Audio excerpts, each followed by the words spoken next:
Good evening, College Park. It is Tuesday, 7:30 p.m., January 21st. I am calling to the order of the regular meeting of the College Park City Council, College Park, Maryland.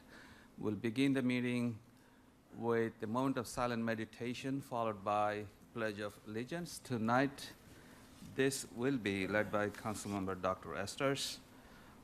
In your meditation, please continue to remember the people and the firefighters who have been affected by the wildfire in California. Council, do you want to add anything else to the meditation? Mayor Pro Tem?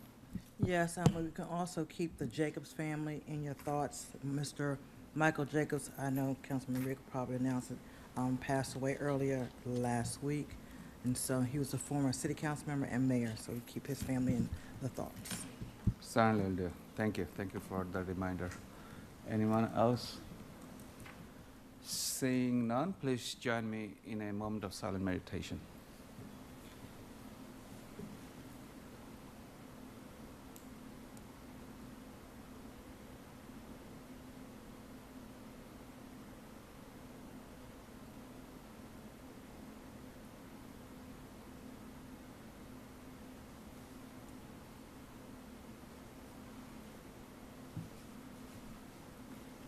Councilman Dr. Esters?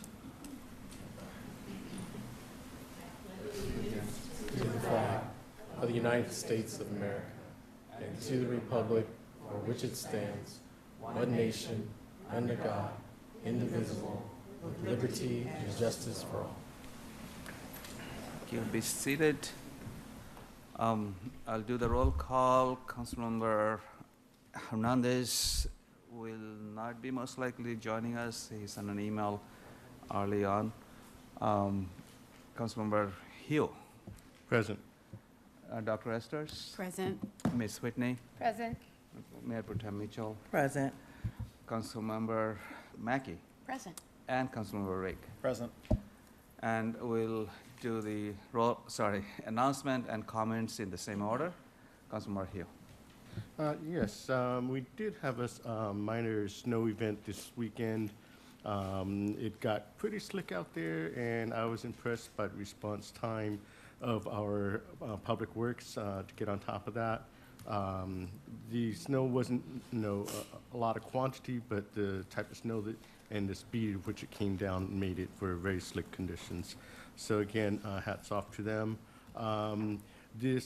The following day, the Boy Scouts who normally help me with District 1 and other parts of the city, snow removal, were out at a camp out, and it became apparently important that we have residents who are willing to step forward to clean one or two seniors in their neighborhoods, snow removal, and I encourage our council members to review the list of senior residents that are on the list with Neighbors Helping Neighbors, and reaching out to the residents in those neighborhoods that could help out, because just for one or two people going out there and doing all the work, it was challenging. So even though luckily it wasn't very much, but yes, please do consider, if you're able to help a senior resident, just a couple in your neighborhood, that would go a long ways. Thank you very much. Thank you. Thank you. The Neighbors Helping Neighbors really doing a fantastic job in helping our neighbors who are in need, especially the seniors and also the residents with disabilities, but they really need help with the volunteers. So thank you, Mr. Hugh, for the reminder, and thank you for your leadership. You always do a fantastic job during the snow time. Thank you. And so does our Dr. Esters. You do a good job in Oak Springs as well with your husband. Please go ahead.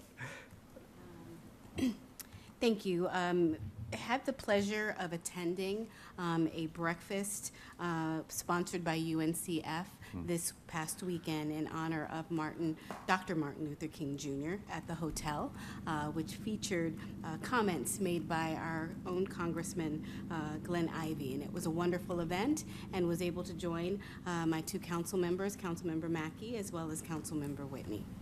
Yeah. I had an opportunity to join the last year, but this year I had to attend in U.S. Conference of Mayors in D.C., so I had to miss it. I'm glad that you were able to attend. Thank you. Ms. Whitney? Thank you. That was indeed a wonderful event. The honorees were impressive, and I really enjoyed and learned from Congressman Ivy's comments. I wanted to thank the Lakeland Civic Association and other District 2 residents who organized and helped remove snow and ice for residents organized by Neighborhoods Helping Neighbors over this past weekend. Thank you. Thank you. Mayor Protem? Thank you, Mr. Mayor, and thank you for my colleagues for attending the breakfast. Unfortunately, I was not able to make it. But I would like to say thank you to the City of College Park Events Committee, especially Mr. Kevin Blackery, for putting on an excellent program yesterday to recognize the late legacy of Dr. Martin Luther King Jr. I was here, and as well as Assistant City Manager, Mr. Gardner, with his two lovely daughters, scholars, for the laser program. But it really was nice to see parents bringing their children, even at the age of 3, to this program. And people came from as far as Lanham, Upper Marlboro, and Mitchellville area. So it was well recognized and well attended despite the cold weather. So I wanted to say that. Number 2, I was given a task by the Special Project Manager of Neighbors Helping Neighbors. I wanted to say thank you to all the council members and those who volunteered to help out with all of the snow events we had since January. She did also want me to let you know that in January 19th, that the City College Park Neighbors Helping Neighbors and volunteers serviced 26 homes in total. In District 1, there were 14, District 2, there were 7, District 3, there were 2, and in District 4, there were 4. On the 11th of January, there were 21 homes serviced. And in January 6th to 7th, there were 21 homes serviced. So to underscore what Councilmember Hughes said, we do need volunteers to help support neighbors helping neighbors, and anyone who is interested, they can surely go to their website, or we can put something out in the Friday News Bulletin. And that's all I have, Mr. Mayor. Thank you. Thank you. Thanks for those numbers. That's impressive. Ms. Mackey?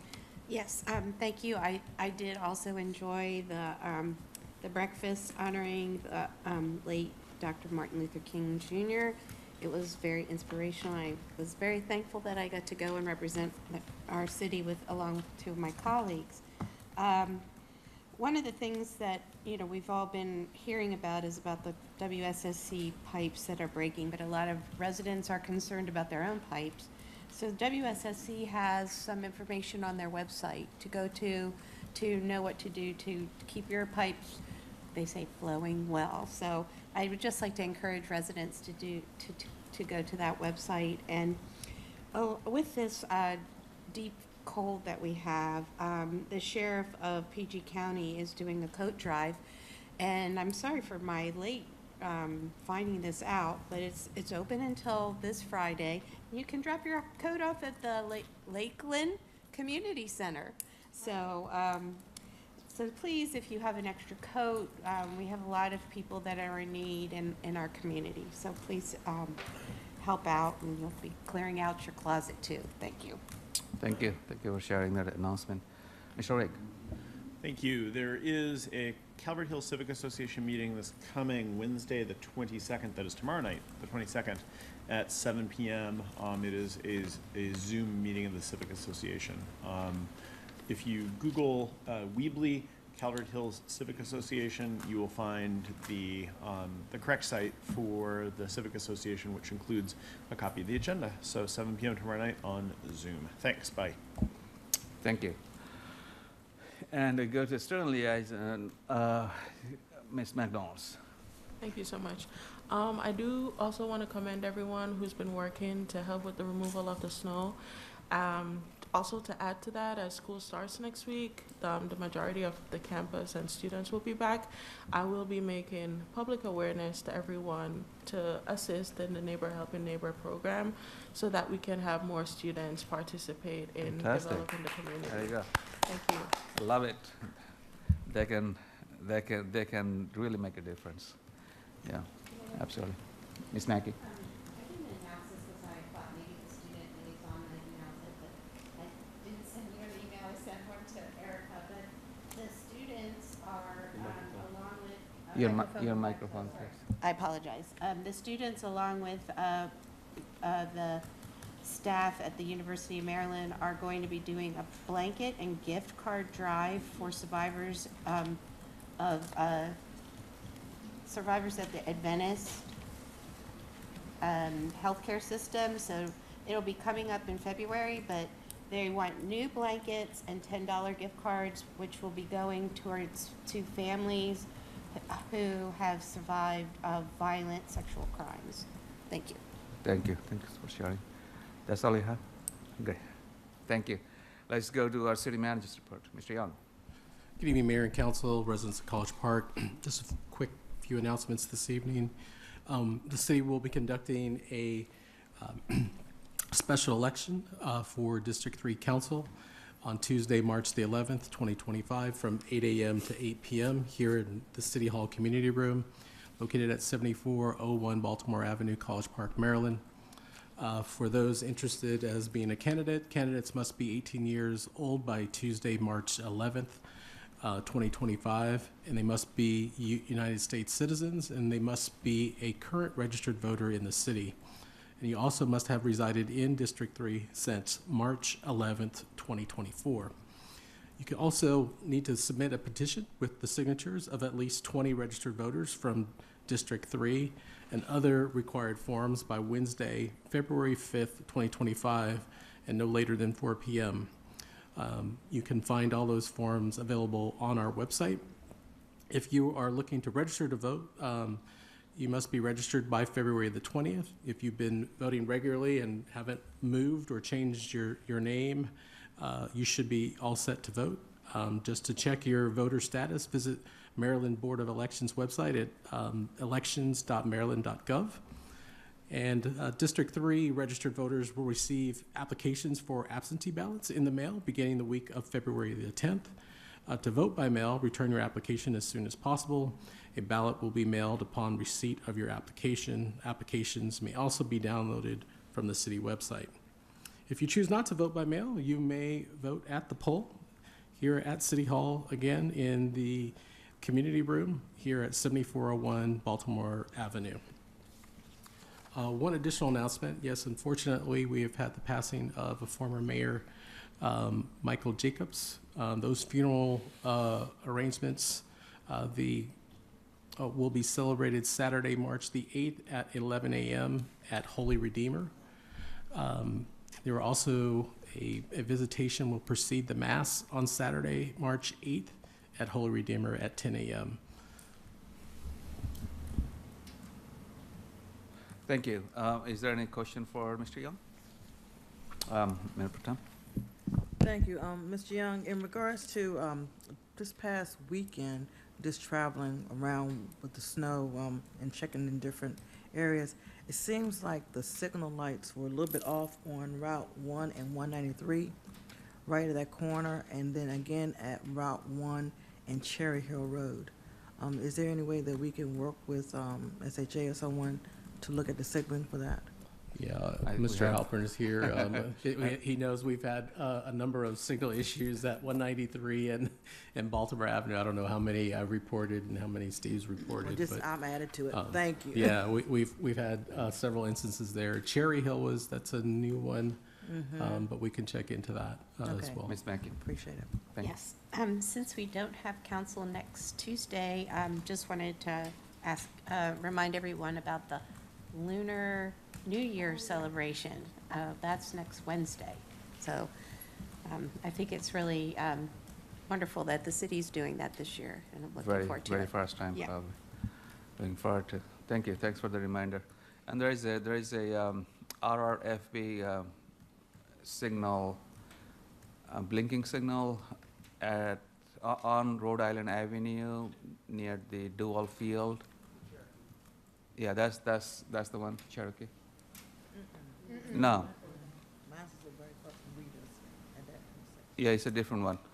It's near the Duval Field on Rhode Island Avenue. One of the two blinking lights is constantly flashing. I saw that in the morning also as I was coming to the City Hall a few minutes ago. We are aware of that. You're aware of that? Okay, thank you. Thank you so much. All right, any other questions for Mr. Young? Seeing none, let's go to our acknowledgement. I do not see any elected officials online or in the room. Please go ahead, Ms. Whitney. Yes, I just wanted to thank staff for following up very quickly with what was temporarily a somewhat hazardous situation on Campus Drive, just east of the Metro. There was some kind of bad signage there that had people, motorists, stopping at the wrong point at a spot where Campus Drive was constricted to one lane of traffic. Our city engineer and others made calls, and the signage was improved, and people seem to be understanding what they need to do there. So that's appreciated, and I hear it is short-term, and maybe we'll no longer be in that situation shortly. Is that accurate? That's correct. Okay. Thank you very much. Thank you, and thanks go to the Purple Line team as well, because they made the changes with the signs. Yes, thank you. Thank you. All right, we do not have any acknowledgement to make. We are going to proclamation. I have one proclamation to make, which is about One College Park, and it reads as follows.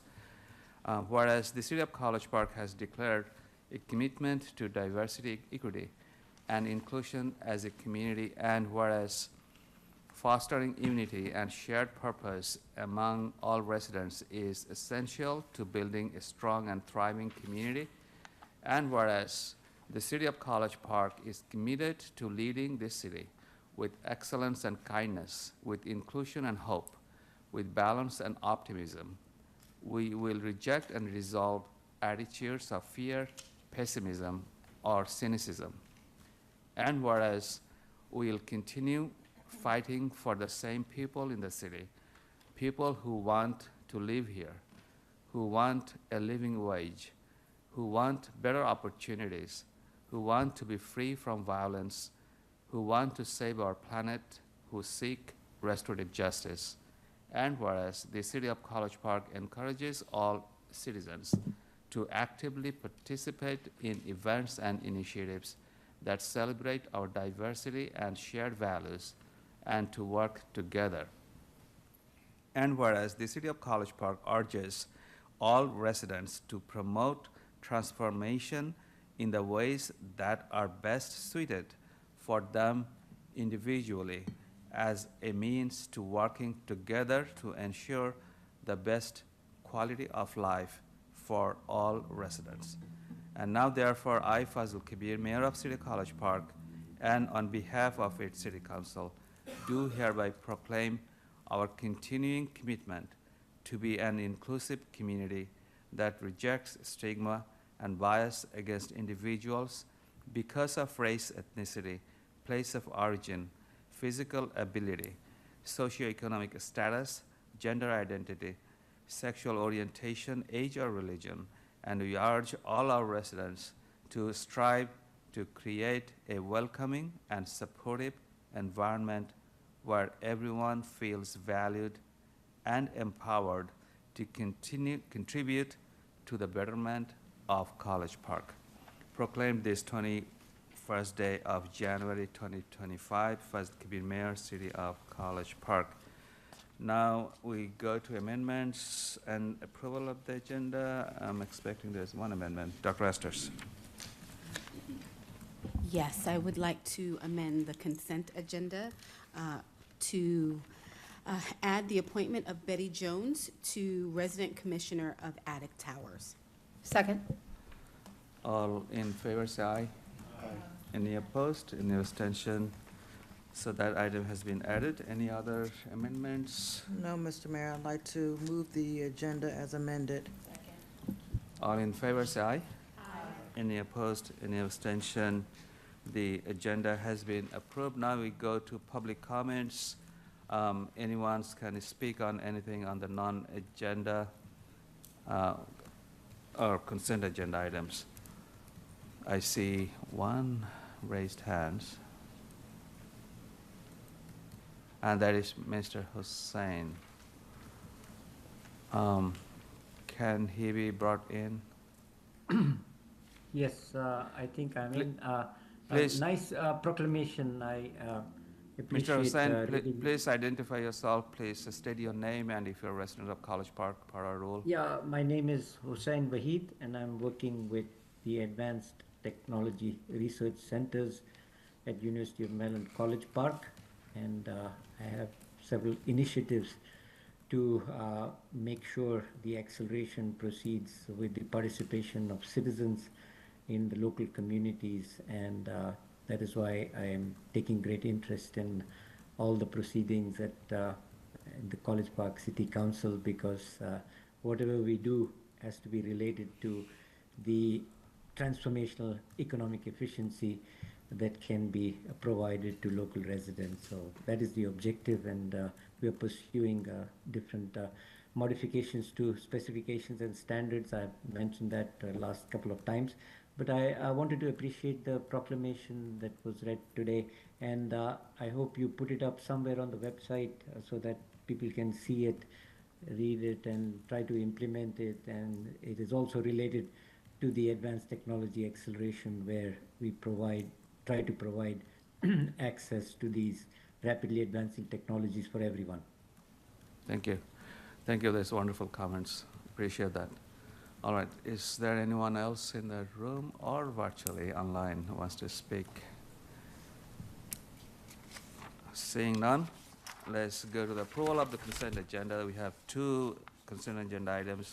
The first one is 25G13, which is about award of education grants FY 2025 to High Point High School in the amount of $2,750 for their College Park Career Collective Project, and Barton Heights Elementary School in the amount of $200 for PTO meeting refreshments and/or attendance incentives.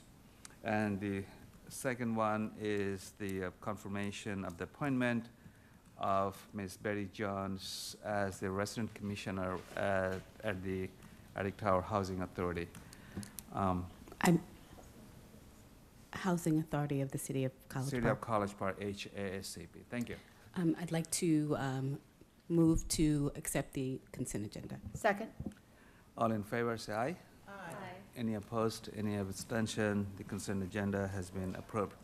Now we go to the presentation. We have two presentations. The first one is about the overview of Governor's proposed budget and 2025 legislative priorities, and this will be presented by Len Lucci, our lobbyist, and Tony O'Malley, Miles, Nyland, and Gilmore, PA. Welcome, Mr. Lucci. Always nice to see you. Absolutely. Good evening, Mr. Mayor. Please members of the- turn on the mic. Huh? Yeah, you're on. Welcome. Good evening, Mr. Mayor, members of the College Park City Council. First of all, thank you for your prayers for the victims of the fires in California. My son was just a few blocks away from where the fires were, and he was fortunate that all was not lost for him, but plenty of his colleagues where he works lost their homes, and it's a horrible disaster. So thank you for your thoughts on that. 14 days down, 76 days to go, but who's counting? I was there today in the middle of all this, and I clicked my heels 3 times, said there's no place like home, and I wound up right here. So it worked. Governor released his budget last week. He had to fill a $3 billion hole that was primarily caused by higher than planned Medicaid expenses and higher than planned childcare expenses, but there are other reasons too. He filled the $3 billion hole through $2 billion of cuts and $1 billion of revenue increases. So I'll talk a little bit about the revenue increases. New top brackets for people 500,000 to 1 million of 6.25% and over 1 million at 6.5%. Capital gains surtax at 1% for those with an adjusted gross income over $350,000. He proposes to eliminate all itemized deductions and double the standard deduction, giving majority of taxpayers a modest tax break. And he wants to eliminate the bottom brackets to make it a flat 4.7% for income up to $100,000. He also is planning to, proposing what they call Water's Edge combined reporting, so that Maryland would have to join 29 other states where they apportion their income based on all of the income of multi-state corporations nationwide, and you take the Maryland percentage rather than just direct Maryland income. And he wants to compensate for that by lowering the Maryland corporate income tax from 8.25% to 7.99%. Plans on restoring the millionaire estate tax exemption of $2 million, and at the same time eliminate the inheritance tax. So again, that would be revenue neutral. Now, how does this affect municipalities like College Park? In terms of revenues, there should be some increase in the piggyback tax because of the higher income brackets. How much, who knows, but there should be. And then in terms of cuts, municipalities are much more insulated from that than counties are. The two big areas where the city receives state assistance are highway user revenues and program open space. Both of those municipalities are held harmless through 2028. So there are no looming cuts for municipalities, plenty of other cuts for other folks. So on balance, it should be a modest, I don't know how much, but increase of revenues based on the tax changes. There are some things in the budget that affect College Park positively. The finishing up the segment 1 of the Route 1 reconstruction, there's in the budget $223,000 for more utility, for a right-of-way acquisition, and $953,000 for utility work to finish up segment 1. As to segment 2 and 3 to go from Maryland 193 to the Capitol Beltway, there's money in there for fiscal year 27 of $1 million for engineering, and fiscal year 28, $1.2 million for engineering. And fortunately, the city has the right people in the right places to preserve those from being cut more. There's also in the budget from the State Reserve Fund $17.5 million for the quantum computing business of IonQ on Campus Drive in the Discovery District. That would generate a couple hundred more jobs. The governor was there to commemorate that a couple weeks ago. I think some of you were there as well. And there might be another $10 million added to that for a total of $27.5 million. In addition, the county, Prince George's County, and its budget priorities for fiscal year 26, submitted by the acting county executive, has in there $12 million for flooding reduction in the Calvert Hills neighborhood of College Park. That's a request. That's not in the budget, but that's what the county has asked as part of their priorities for infrastructure for the county. And also we have filed on the city's behalf a request for a local bond initiative for $250,000 for the Youth Services Bureau for the meditation garden outside of the building there. So that's a request that was filed by both Senator Rosa Pepp and Delegate Barnes. So, this is the beginning of the budget process, not the end. There's some talk in the legislature about raising even more revenues to backfill some of these cuts. The one area that really got hit hard were the providers of services for persons with intellectual and developmental disabilities, like a $200 million cut, including they had like not a surtax, but a extra funding for Prince George's, Montgomery, Frederick, Charles, and Calvert County because of the higher cost and the differential. And the budget proposes to get rid of that differential, which would really hurt service providers in Prince George's and Montgomery County. So that's it. I'm glad I answer any questions you have. Given how much some of the other folks have been cut, the city's in a pretty good position. But as I said, it still takes playing a lot of defense to stay in that position. Thank you. Thank you. Those are pretty good news, especially the Route 1 design and not the construction, the planning money for Phase 2 and 3. As you know, this is on our priority list. We have been advocating for it for a long time, and finally, it's great to hear that it's in the budget, the draft budget. Mr. Young and I had the opportunity to have a meeting at the Senator Rosa Pepp's office, and Mr. Pines of the transportation and others were there, and they also shared the news about this budget item. So it is a pretty exciting news, especially given all the challenging time this year. So the state budget is going through, but we got this in our CIP. It's pretty exciting, and thank you our staff, and thank you everyone who are involved and thank you for your help in getting this through. Appreciate it. Mayor Protem. Good evening, Mr. Lucci. It's always a pleasure to see you, and thank you for the work that you do on behalf of the City of College Park. And thank you for coming tonight to do this presentation.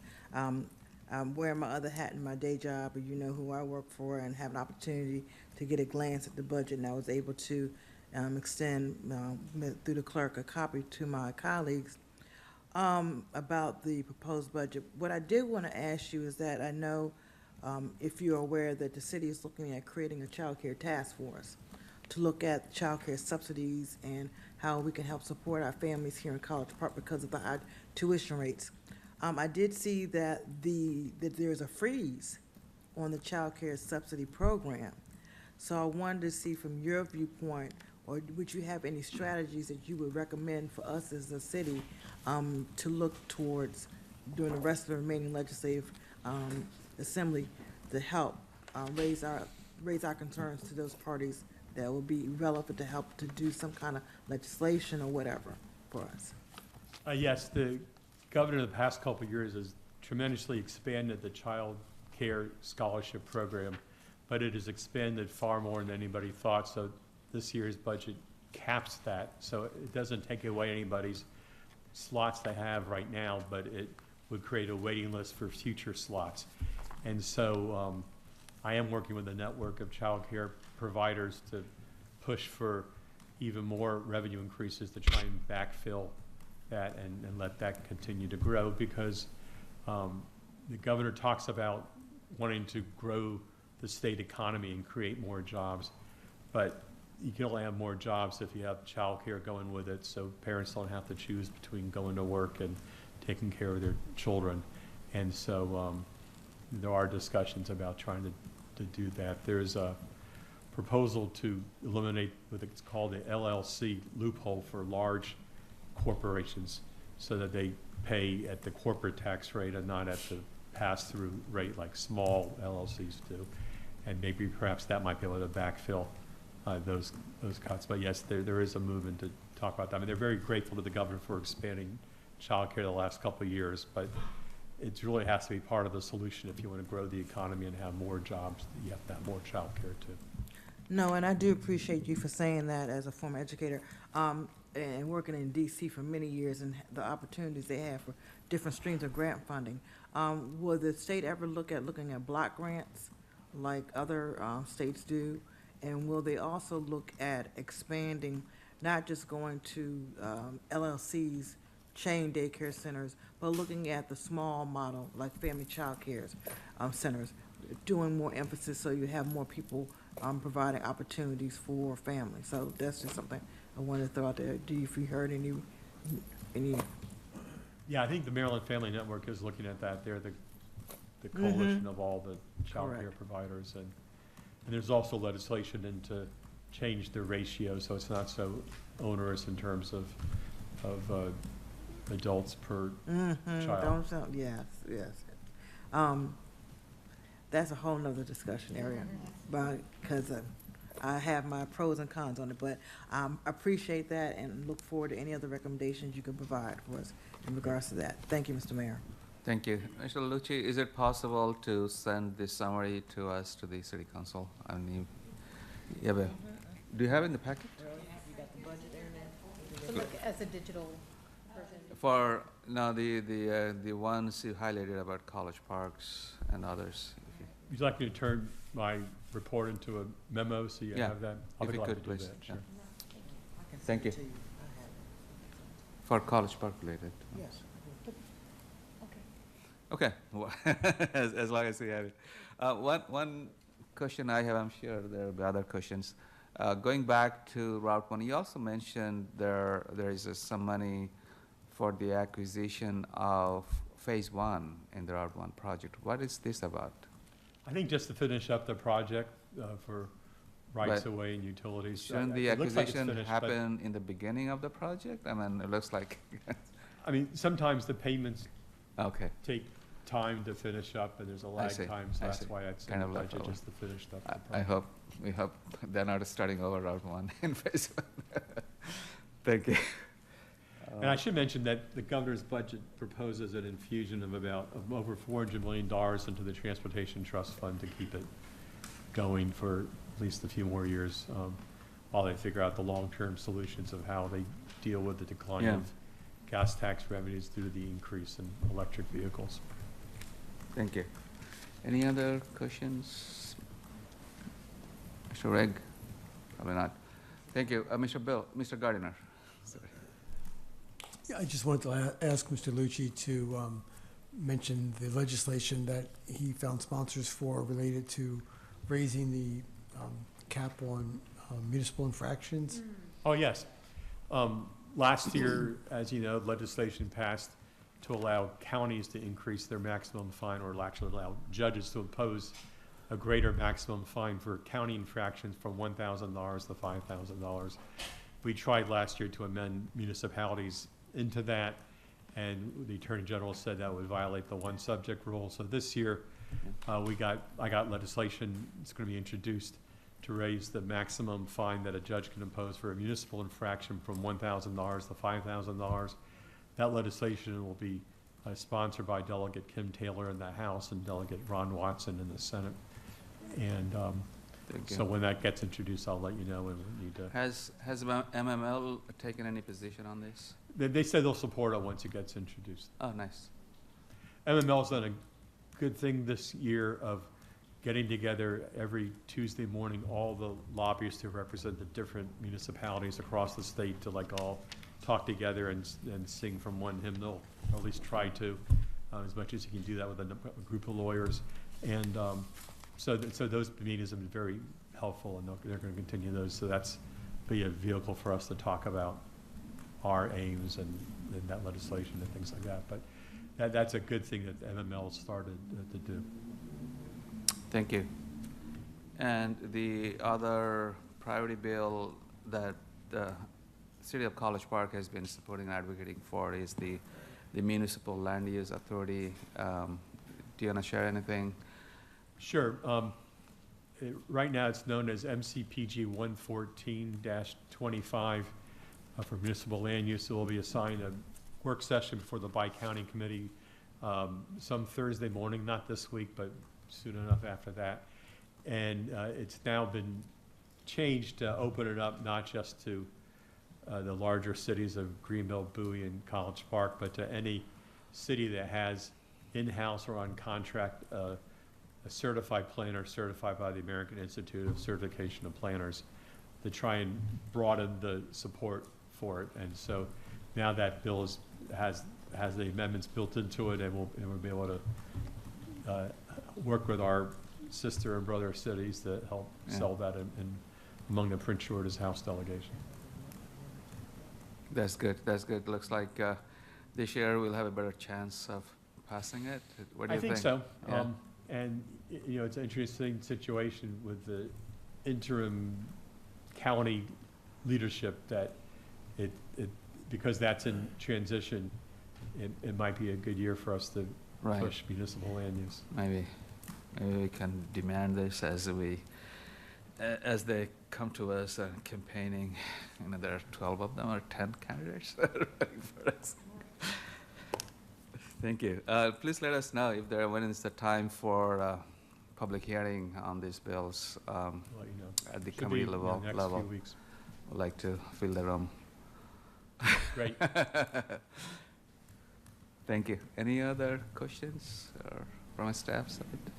Thank you. Thank you for everything you do. I appreciate that. Sure thing. Always a pleasure to come Absolutely. before you and see you. Keep us in see the you and loop. friends. Thanks a Keep lot. up the good work. Thanks. All right. Thank you. We have the second and the last presentation. It's about the second quarter financial report and homestead tax credit. This will be taken by Mr. Fields, our Director of Finance. And thank you, my city council colleague, Ms. Whitney, for asking wonderful questions. Those are very helpful. She always does a good job. Maybe you should give her an award or something. Make a proclamation or something. Good evening, Mayor and Council. I'm happy to continue the good news tonight, have an optimistic and good financial presentation tonight. We are through 6 months, one half of fiscal year 2025. Next, what happened? Let me try that again. And going to report on revenues and expenses. One of the things I want to talk about just very briefly, I mentioned timing differences all the time with these reports, and I throw that out. I mean, from the accounting world, it's just kind of a cliche. Timing differences come in a lot of different forms. On the revenue side, the receipt side, depends on when we receive them, and if it comes in the beginning of the year, early in the year. For example, personal property taxes up there are already basically at 100% of what we budgeted. We don't expect to get, it'd be nice if we got another $1,250,000 in for the second half of the year, but basically there'll be some small amounts coming in the rest of the fiscal year. So that's a timing difference that they're mostly collected there. There's also receipts that are collected later in the year. Again, it just kind of varies. And then another timing difference a lot of times is the difference of a day, a week.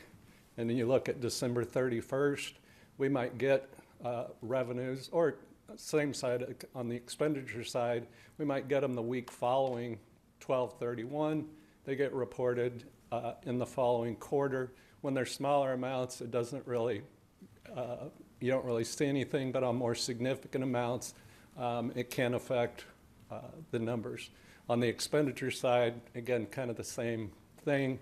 I talk about in the non-departmental expenses, we pay our liability insurance in early July. Again, that's a big portion of non-departmental, so it skews that number higher. There's other expenses that are paid a little more evenly through the year, typically salaries and benefits, unless there's a big change in a department, are usually going to come in fairly close to the benchmark amounts. Capital is one for us. We transfer funds to the capital projects fund and then they're expended, but that transfer I make at the beginning of the year just for ease and it shows there in the actual. So when you look at that number, again, it looks high until you get further into the year. So I'll stop with that and just hit a couple of items here. Income tax, again, look at it. Overall, I guess I want to say we're in very good shape for half of the year. The real estate property tax, our largest single revenue source, we're already at 86%. That's a good number there. Income tax, we're close to 50%. That's great. If we look at last year, in this second half of the fiscal year, we got 1.75 million in. If we get that same amount this year, that income tax is tracking to be close to $3 million, if not over. So would expect that to be in excess. A&A tax, again, we saw last year the big increase that was unexpected. We weren't positive it would come in this year. It came in early in the fiscal year. We still will get some additional revenues in. I don't think we will get another $1 million, although that would be nice. Highway user tax, I'm going to revert to my show and tell days. I have a letter here from MDOT that says for FY25, we expect to get $925,864. So $57 in excess of that budget amount. So we're looking good there. I think that's basically what I wanted to cover with revenues. In a graphic representation, again, we're in good shape. That benchmark at 50%. Most everything is in excess. Those that are not in excess or not close to it, I have reasons, most of them I just talked about, why they're not there. On the expense side, again, just looking at the percentage of budget spent, everything is under 50%, which is great. The only one in excess I just talked about, and Councilmember Whitney asked about the 72% for CIP and debt. That large amount of CIP transfer is recorded up front, so that number skews to the high side. With more detail, again, you see a little bit more variance in the components of general government, public services, and then public works. But for the most part, they're about where we expect, again, except for that non-departmental, but there's a reason for that. I'm gonna, if you don't mind, I'll finish my presentation for any questions. I don't have a whole lot more. The homestead tax credit, with where we're at financially and where we expect to be, the homestead tax credit, we believe we can leave at the 0% cap. And just to remind you and any audience watching, that 0% cap provides the most benefit to residential homeowners. Last year, of the 27 municipalities in the county, I believe there were only 2 others, municipalities that were at 0%. I know there were a few at 2 and 4 and 5. So it's not a real common benefit, but we're able to do that. We're recommending, again, that we keep the rate there for FY 2026. And if you do nothing, it will stay there. If you do decide you want to change it, we will need to get something to the county. I believe the date is March 31st, but we would recommend leaving it there. With that said, one other item, the city manager asked myself and the communications director, Rena, to put together some information for the website and to create a video to help educate our residents and show them how to apply for the homestead tax credit, as well as the elderly tax credit for city and county. We are hoping for that to be out within a couple of weeks. So I've been negotiating my contract as an actor, and I have to work those details out. But we hope to have that out shortly. So that's my presentation. I'd be happy to try to answer any questions if you have any, or can get back to you with answers. Absolutely. Really appreciate the idea of creating the video because it's very unfortunate. Many of our even longtime residents they do not know that they're eligible to have this homestead tax credit. Is it possible to also talk about homeowners tax credit, which is different from homestead? Yes, I for low think income we're talking about that. as well? Thank Yes. you. So there are three: homestead, homeowners, and seniors tax credit. Fantastic. I have a question. So looks like there's some good news based on the projection on the income tax, property tax, HUR, and NA taxes. Do you have, is it too early to make a prediction how much extra revenue we'll be getting Yes. in total? I mean, we're tracking well. It's too early to provide where we will be. And in looking at next year, that around mid-February, we will get our constant yield tax assessment for assessable values in the city. That's, again, as I mentioned, the largest component of revenues, and we're hoping for good news there. Thank you. Do you have that number now, or you need more time? I don't have a number. Okay. Again, I think we'll be close to 100%. There may be a few things that come in, but I think with the larger, that don't come up to the budget amounts, but I don't think those are the more significant items. So overall, I expect to be very close to what was budgeted. Fantastic. Good. Ms. Mitchell, you're the first one. Ms. Mackey, you're the first. So, thank you, Mr. Mayor. Thank you, Mr. Fields, for your presentation always. The senior tax credit. So, the question I have is, the county has put a pause, the acting county executive has put a pause on the senior tax credit, I believe, for this year. Would that help, would that be any conflict for us to continue on with us doing the? Will it be a problem for us to Yes. continue? No, ma'am. Okay, I just want to make sure about that. Number two, with the homestead tax credit, you don't have to answer tonight, trying to find out how many homes qualify for the homestead tax credit. And I know I sent you another question, and I know you're going to get back to me about that. I can get that.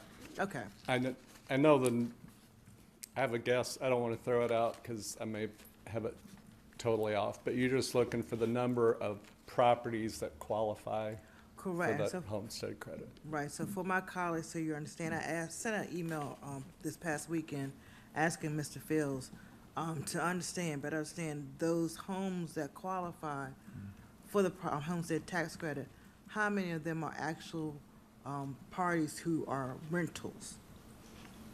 And I know we've had a conversation before about that. So I wanted to get, number one, the number of homes that are qualified for the tax credit, and I know it'll take some time to also break down to get the number of how many of those homes are actually people who are renting properties and have qualified. And I believe the problem is identifying those is not easy. Yeah, go through that. It's more done, Councilmember Whitney, I believe it was last May, asked me about a particular property that she was aware of that was getting it. I did ask SDAT. They looked into that one. It had come off of homestead credit. Right. I don't know who, somebody must have reported or somebody reported properly, so it had been corrected. But I think our primary weapon, if you will, is somebody reporting it, a case. I'm not sure there's a mechanism. I don't think Okay. SDAT has staff to go out and canvass Right. neighborhoods, so. Right. But I know, I don't want to begin to have a discussion in work session, but it would be of interest to see what we could find out. Thank you, Mr. Mayor. Thank you. Ms. Whitney? Yes, just following up on that question, do we, if we have this list of properties that receive homestead, do we cross-reference that with the list of rental licenses that we have in the city, like homes that are registered as rentals, to ensure there is no overlap? Yeah, I think that would be a good idea. I'm not sure where the actual list of individual properties are. What we get reported usually is a number of eligible, or I'm sorry, that are receiving the credit, and again, they report it at those increments of two, like at 10%, working down to the 0%, and at 0%, there's a lot more eligible. There's a lot more getting benefit from the homestead tax credit. So I'll look into, where we can get a list of the actual property addresses that are getting the credit. Mr. Young? Yes, I just want to answer Councilmember Whitney's question a little bit further. We do have a list for those that have actually registered with the city as a rental. There is kind of a gray area there are homes that could be serving as a rental property, but they're not required to register with the city. And that's something I think I've talked with a number of you that we might want to look at kind of changing that moving forward, but that is kind of a change that we'd have to do. And then you also, as well, we also run into properties. It's only if we find out that it is actually being operated as a rental, then we will go through the process and do the notifications to the different agencies that need to be notified. Yeah, just those of you who are watching, if you're enjoying homestead tax credit, you have to be the primary homeowner, right? You cannot Yes. rent it out. That is the idea. You have to reside in the home. You have to reside, but can you rent a basement, for example, if you live upstairs? Is it possible? They do live there. You live there, yeah. If you live Yeah, there, I that's think fine. as long as it's primary residence. And just to piggyback off what the city manager said, and maybe that's what he was saying, but comparing it to what Councilmember Whitney said, could we take the role of those getting homestead credit, comparing it to our rental property tax credit? Maybe it's easier to go from our rental property rolls and ask who of those people might be getting homestead credit. So just flip-flopping It's in the other way. You're how right. Yes. to canvass those two and compare them. As long as you do cross-reference check, I think that is your Do you idea. look up? VLOOKUP, I like that. Excel stuff. Any other questions? Signal, thank you. Thank you, Mr. Fields. Keep up the good work. Thank you. I And appreciate it. keep Have a bringing good money. evening. All right, we are done with the presentation. Good news. So we have one action item, which is 25R04. It's the approval of resolution establishing a child care task force. Mr. Gardiner, Assistant City Manager, is going to take it. Sure, Mayor and Council. This is the result of the conversations we had in November and December to kind of decide on the parameters of a potential child care task force. I hope I have summarized the positions that the council generally seem to have consensus on and put those into the draft resolution so that the charge is to, this is on page 35 of your packet. The charge of the task force would be to work with a lobbyist and review and monitor state legislation and report to the council bills that involve or impact child care that the council may wish to comment upon, to interview child care providers, to find out what they believe would help lower costs and expand access, research programs that may assist families access and afford child care, and then ultimately provide a report to the mayor and council on or before June 30th about updates that the council may wish to consider for, to benefit childcare access and affordability, and to report on legislation that may have passed or the council may wish to pursue further during the session. And then you had a lot of discussion about the number of members. I believe you landed on 9 members. One would be a liaison from the Education Advisory Committee. Ideally, the other 8 would be shared 2 per district, but that may not be possible, but that was the goal, I think. And the appointees would reflect diverse experience and perspectives. And the members shall serve until the task force is dissolved, which is anticipated to be about 5 months, but council always can extend that. So, Thank and you, then and- finally, there was a lot of discussion about whether the members had to be experts or should be experts, and I think there was agreement that, of course, if there are experts who are in the community who wish to serve on the commission, or the task force rather, that would be fine, but you kind of expected that the experts would be called in to present and not be members. So- Thank you. Thank you, staff, for putting this together. It's a lot of work. I saw the resolution. Wonderful. Ms. Mackey? So, being the lateness of us getting this resolution on the action item, do we want to consider changing the date from June 30th and giving extra time? Because by the time we appoint people, it'll probably be mid-February or so. Today is the 21st, and that's my first question. My colleagues, I just thought we could discuss that. My second question is, if residents are interested in applying for this committee, is the link on the website yet? It is not. I think it will be once Because the committee is- this is We have- approved, we can put it up Okay, tomorrow. so it'll be on soon? Yeah. Okay, thank you. Thank you. Wonderful. Any other questions? Yeah, we talked about this before. Mr. Hill? And then Dr. Esters.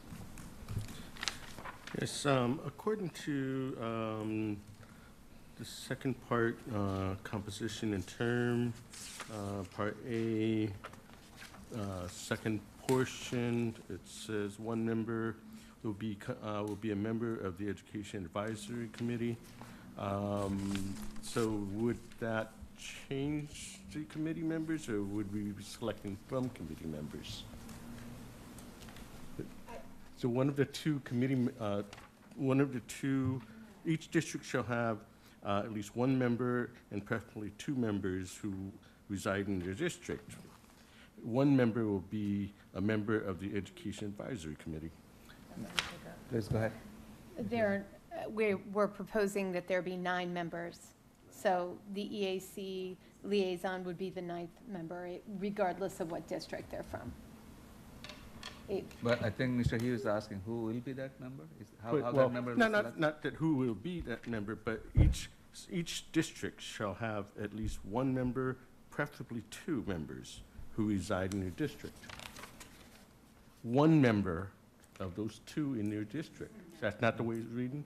No, this is Okay. outside of this 8 people. Oh, okay. Yeah. All right, thank you.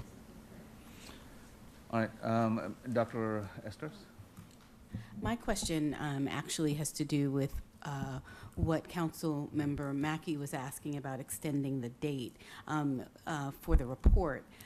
Was there a reason why June 30th was selected as opposed to us being able to extend the time? Is there a reason why June 30th was selected? End of the fiscal year? Not specifically. I thought during the discussions that you kind of wanted a fairly quick turnaround, but certainly there's nothing sacred about that date. Okay. Thank you. Because of that, I think it would be helpful for us to extend the date, as she's indicated. Does staff have any concern about changing the date or extending No, the date? not at all. Okay, thank you. Mr., who is the next? I think Mr. Rick, yes, please go ahead. Yeah, thanks. So I've read and reflected back on our prior conversations about this, and I'm still, I think I've expressed reservations with this, not necessarily with the approach, but kind of the city's deep involvement in sort of matters involving, you know, this very broad question of affordable childcare. We have a very, very small, very narrow equity in the childcare space in the city of College Park, and that is, you know, we happen to own the land under a daycare center, and on a 40-year lease, and in 30-something years, it will revert back to the city of College Park. We don't have any operational control over that. We have an MOU with the University of Maryland that accords the city of College Park residents who are not affiliated with the University of Maryland some number of slots, priority over some number of slots. But that's it. It's a very, very you know, narrow equity. We have no regulatory authority over childcare. I say this as somebody who, you know, not so very long ago was paying, jeepers, probably close to 20% of my household's annual net income in childcare costs. And so I'm very familiar, you know, with costs and to some extent even the regulation over child care centers in Maryland. And I guess I feel like it's, as I've reflected on this, I'm hesitant to sort of go forward with, you know, asking our residents to spend their time advising us on matters we would have difficulty sort of impacting. I think the real need here is for additional funding, but the amount of funding is so large that, you know, I think it may be hypothetically possible for the city of College Park to play a very small role, but that's something we could do just through the normal budget process. We could simply, you know, do a work session and talk about, you know, subsidies, need-based subsidies for residents of College Park to be able to afford childcare. That's something we don't have to have a task force to advise us on. In terms of, you know, the legislative advisory, I just wonder whether the juice is worth the squeeze there with a task force, and I say that, you know, as an admitted sort of skeptic of additional committees and that sort of thing as well. So I guess, you know, I'm expressing at this point my hesitancy to vote in favor of the establishment of a task force, because I just don't want to spend. I don't want to ask our residents, and I don't want to spend necessarily this body's time and, you know, sort of beating the trees to find residents to come up with, to illustrate the problems, the parameters of which I think we know a fair amount about, and the solutions to which I think we know something about, to get some legislative advice and probably, you know, an illustration of the need for additional funding. So I don't know. Like I said, I'm open to additional deliberation. Obviously, if it passes, I'll do what I can to try to find people to staff the task force, as the one representative of District 3 at the moment. But I have some hesitance. Thanks. Thank you. And I believe your comments are based on the charge section of the resolution in the packet, I believe. Yeah, I you know, to me, it's as I said, it's not something that the city has a lot of deep equities in. I mean, you could sort of be, I think it's fair to say it's a major concern, and it is. But there are a lot of major concerns that the city chooses to not establish a task force about, simply because it's not something that we have a lot of equity or resources or regulatory authority to be able to impact. And I think that this is, you know, with I'm willing to consider exceptions, but I've not heard anything that would make this exceptional yet. Thank you. Thank you. Fair points. Thank you. I didn't realize. Is it okay, Dr. Estes, go first and then my second? Okay. So I'd like to acknowledge Councilmember Riggs' comments. And although I clearly understand what he's saying, I also don't believe that the way in which to move forward is just to think about this through budget and giving money without having the information that we can gather from a group of people who can give information to us. Information that, although we may not have the direct regulatory authority, I think it will certainly help to inform.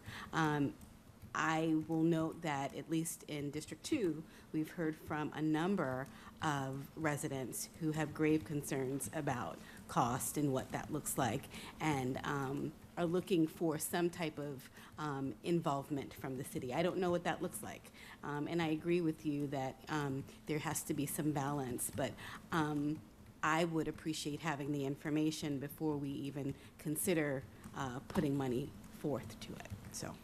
Yeah, at this point, I don't think resolution has any expectation of cities spending any budget in the near future, at least. I think if you look at the page 35 in the charts section, there are 4 charges or the tasks this task force will be working on, and none of them does have any budgetary impact from the city side. Sorry, just to clarify, I was not proposing that we put any money in this. I think what we've heard from a lot of sources in our deliberations so far is that it's very expensive, and that what's needed are more subsidies to help bring. It's also very labor intensive, and most of the costs are associated with the cost of labor.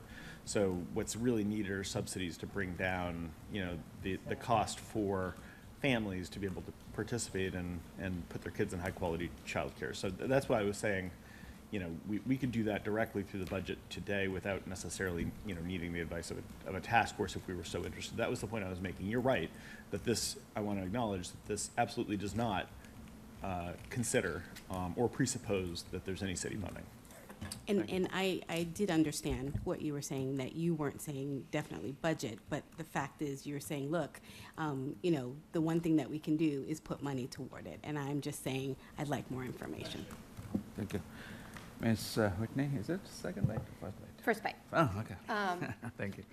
Yes, the reason I put this forward is that council moved very quickly to make a recommendation based on an idea put forward by another council member to reduce some of the staffing requirements at daycare, at childcare facilities in the city. And we also very quickly heard back from residents that maybe that wasn't such a great idea.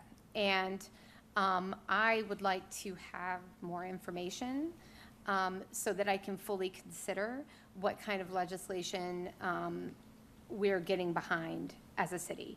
And I do not have those expertise at the ready, and that is why I was hoping to put together a group of people who can look at that for us. Thank you. Mayor Protem?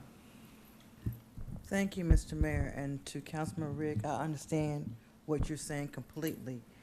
I'm gonna tell you, as a former educator, especially in early childhood, I have very much of a reluctancy of creating a task force, because to your point, Councilman Rigg, the subsidies are to help reduce the staffing pattern, the child care staffing ratio for the actual center, family child care, in order to be able to provide quality child care. So it may not sound succinctly what I'm saying. So 2 parts, child care staffing and then cost. Child care staffing is going to be very hard to do because it's legislated and mandated. Number 2, the cost of child care is in tandem with child care staff ratios. You have to pay the salaries to the providers as well as to the entity for them to run on a day-to-day basis. So I am going to ask if we consider moving forward with the task force to get the information in regards to regulations, in regards to what the tuition prices are around in this area, to include not just child care centers, but family child care, before and after care, because there's different entities to child care. And I think that may help form a better scope of understanding of what we may want to do or not to do moving forward. And it does not have to do with money. It just has to do with getting the information so we can make an informed decision.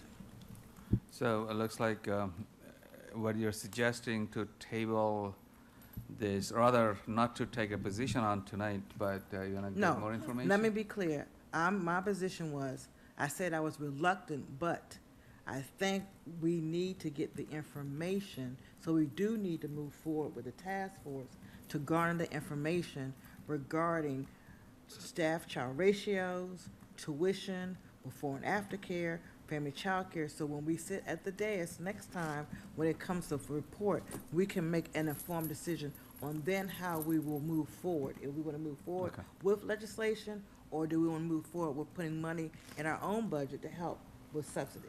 That's all. So looks like you're still interested in moving forward with the resolution tonight, correct? But you'd like to have more information. Yeah, and more information through the adoption of the task force. The task force can get this information and the staff can help. Any further question? Mr. Hill, First Bites. Yeah, I just want to say I'm in support of this task force. You know, this region is unique that a lot of jobs bring people to this area without, you know, their extended family.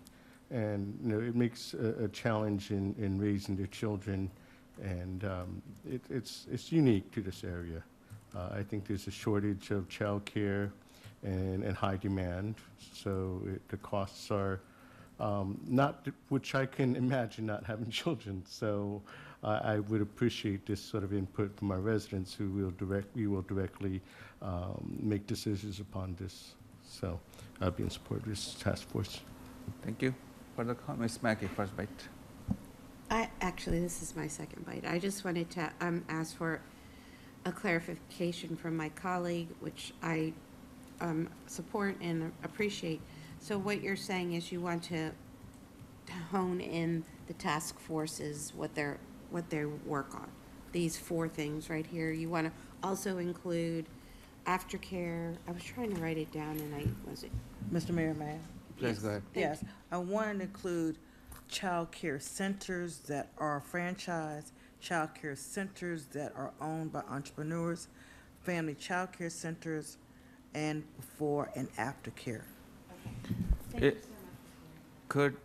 Could this be included as part of an amendment? Not rather, I don't use the word amendment, but change in the text in the charge section. Is this your wish? Mr. Guardian? Maybe we can just acknowledge that under B, existing child care providers would include family child care, franchise child care, and before and after college, and after care services. There you go. That'll make everyone happy. Thank you. Ms. Whitney, last bite. I just wanted to make the motion. Here you go. Please go ahead. And one more thing before I do that. Can we also, if we're making that adjustment, can we also, might I propose changing under charge, letter D, changing the date to August 31st, So, 2025? Okay, or rather, September 30th would also be acceptable. Let's just give us some wiggle room. If they come back earlier, that's fine. sure. Yes? Okay. I move to approve Resolution 25R04, a resolution of the mayor and council of the city of College Park to establish a child care task force to make recommendations on state legislation, existing child care programs to assist families, and issues raised by providers on barriers to lower cost services. Second. With the changes discussed during the meeting? With the changes to the charge discussed and outlined moments ago. Right. Thank you. Moved by Councilmember Whitney and seconded by Dr. Esters. So this is an action item. I need to go to the audience, our wonderful audience in the room. And let me see if there is anyone online who wants to speak. I do not see any hands. Let's come back to the council. Anyone wants to speak before we take the vote? All in favor, say aye. Any opposed? Any abstention? So it looks like we have a vote of 5 to 1 to 0. Am I correct? Yes. The motion passes. Thank you everyone, thank you staff, and thank you Ms. Whitney, and thank you our former city council member, if he's listening, Mr. Adams, for your work in putting this together. Appreciate it. All right, we're done with the action items, and now finally, we're going to the work session, and thank you staff for patiently waiting so long. So we'll be discussing a proposal to have a private consultant conduct a study to evaluate urban street safety, and this will be taken by Miriam Bader, our Director of Planning, and also to Halpern City Engineers, but I see your name, that's us. Please go ahead, the floor is yours. Good evening, Mayor and Council. Steve Halpern, Rocky Rafi, Carlos Nunez, and myself are here tonight to discuss if it makes sense to move forward with the street safety study through the SS4A, which stands for the Safe Streets and Roads for All program. The city was awarded a total of $675,000 to develop a comprehensive safety action plan. Staff recommends the council approve staff moving forward through the SS4A grant process. And since tonight is a discussion item, we're wondering if there's any comments, questions, or concerns regarding this approach. Thank you for bringing this up. So there's some materials in our packet and also in the red folders, I believe. Those are very helpful. Any question from the council? Ms. Mackey, I think you had a passion for this item. If I could just, thank you so much. First, I want to thank the residents who brought this to my attention. That's something that we needed, and I thank the staff very much for embracing it when I brought it forward and really honing it in so well and kind of reading my mind. You know, I appreciate what they've done, and you know, our city is ever changing. It's not the same as it was 10 years ago, so I think that it's very important that we do this. I totally support the staff and the recommendations that they did. I think this will not only have safety implications, but also have help our city serve the residents better in different quality of life issues like snow removal and trash removal. So I think it also has those ramifications too.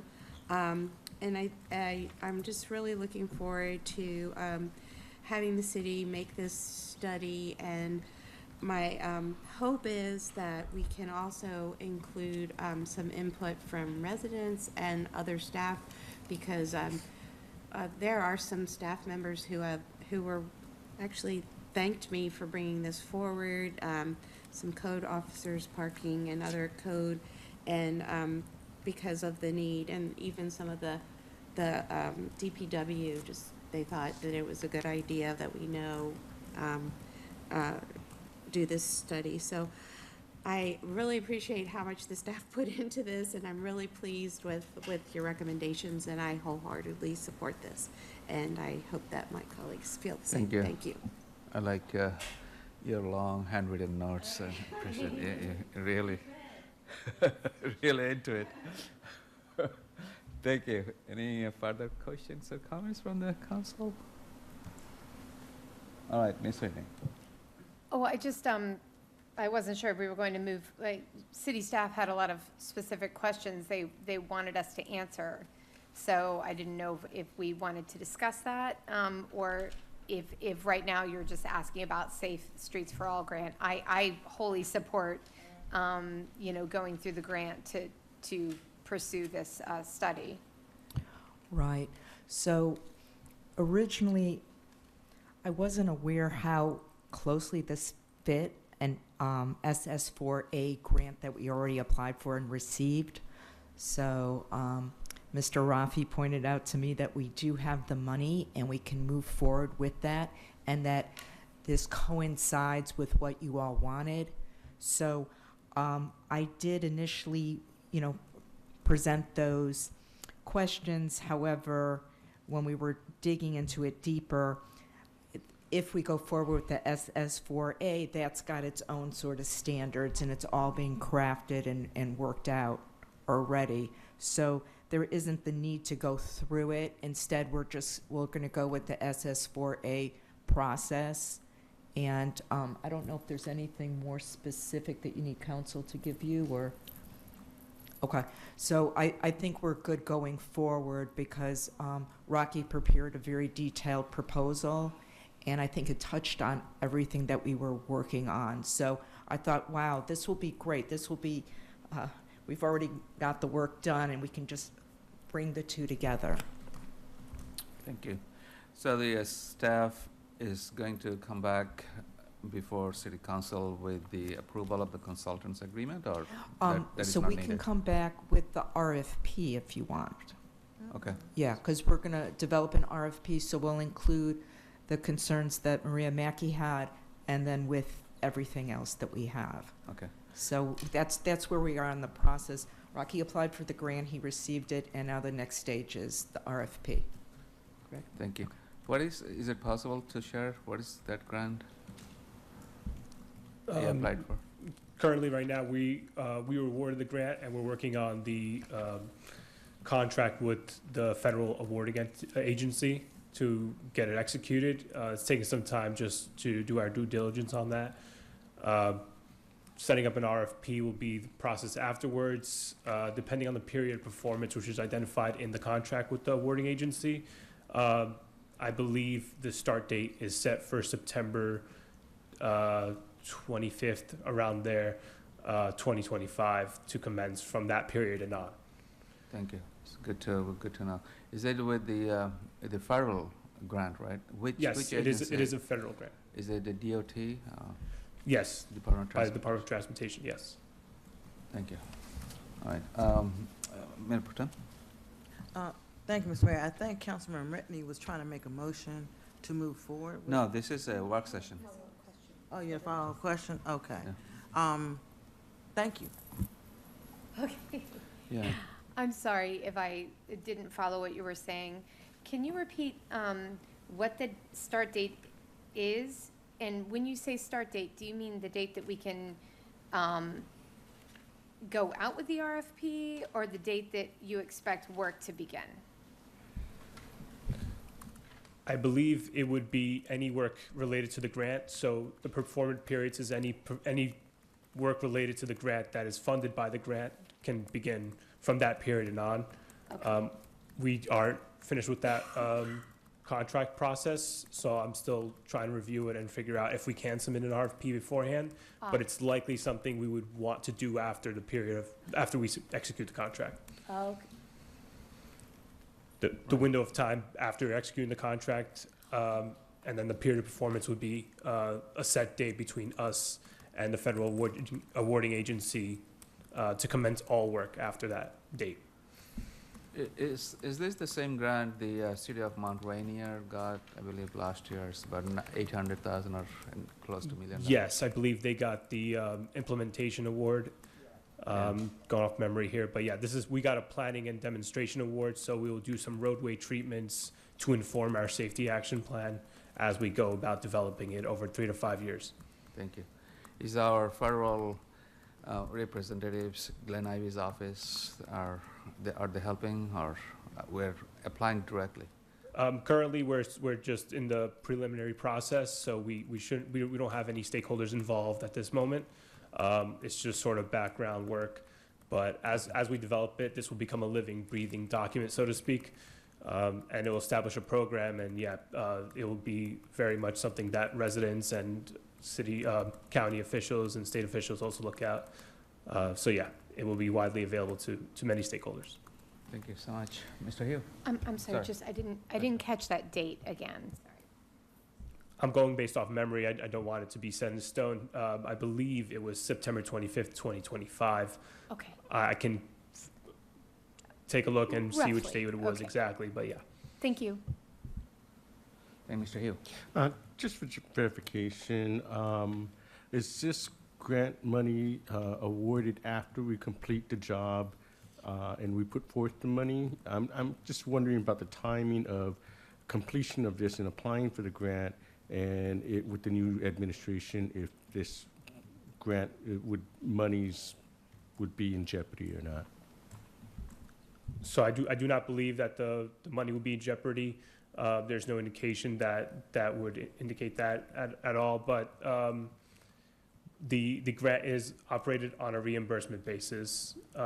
All federal grants with cities and municipalities that do not often get federal grants, they work on a reimbursement basis primarily. So it's kind of like an experience-based system. Thank you. Okay, so looks like Ms. Maggie, second So, bite.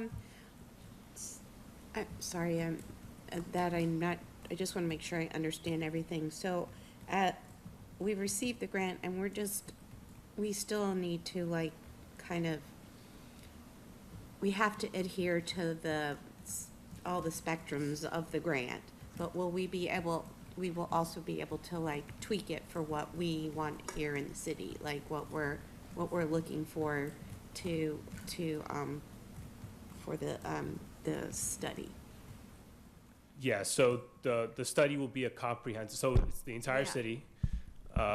And the select demonstration activities, we've only budgeted a certain amount of demonstration activities. So let's say we do a traffic circle, a temporary traffic circle. All these demonstration activities have to be temporary. We would put in one place, we would assess it over a period of several months to several years. And then that would be incorporated into the action plan. So it will be citywide, rather, the whole study will be citywide. So these recommendations to install these demonstration activities will assess the whole city and target specific areas we see that need improvement. Yes, thank you for clearing that up. Thank Sure. you so much. Thank you. Any estimate of when the RFP might be coming before council? If you don't have the date, that's fine too. At the moment, I can't say exactly. Okay, you need more time. Okay, and just to clarify one thing with Maria Mackey, so it consists of 3 parts. There's the comprehensive safety action plan, so we'll have that action plan, okay? And then there's going to be the local street traffic toolbox expansion, and then also major street speed management. So those are the 3 parts of it.